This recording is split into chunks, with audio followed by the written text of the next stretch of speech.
నమస్తే, welcome to I news. మీ సోనియా. మరోసారి Africa ఖండంలో సైనిక తిరుగుబాటు కలకలం సృష్టించింది. పశ్చిమ ఆఫ్రికాలోని చిన్న దేశం గినియా బిస్సావులో రాజకీయ సంక్షోభం తారాస్థాయికి చేరింది.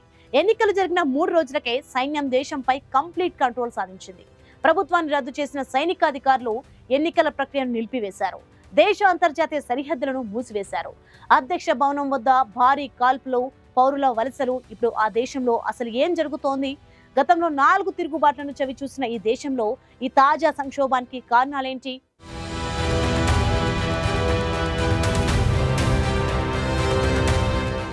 పశ్చిమ ఆఫ్రికాలోని గినియా బిస్సావులో అనూహ్య పరిణామం.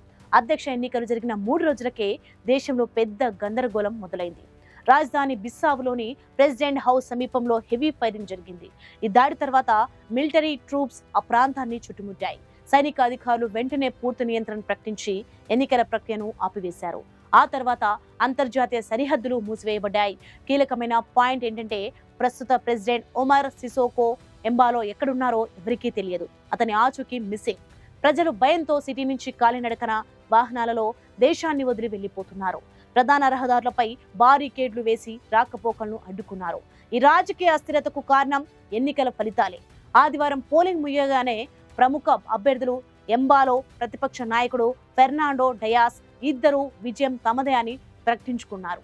అధికారిక ఫలితాలు రాకముందే ఈ అధికార పోరాటం మొదలైంది. గినియా బిస్సావు 1974లో పోర్చుగల్ నుంచి స్వాతంత్రం పొందింది. కేవలం 2 మిలియన్ల జనాభా ఉన్న ఈ చిన్న దేశం ఇప్పటి వరకు 4 పెద్ద తిరుగుబాట్లను చూసింది. పేదరికం, బలహీనమైన పాలనతో పాటు ఇది అంతర్జాతీయ మాదక ద్రవ్యాల అక్రమ రవాణాకు కేంద్రంగా మారింది.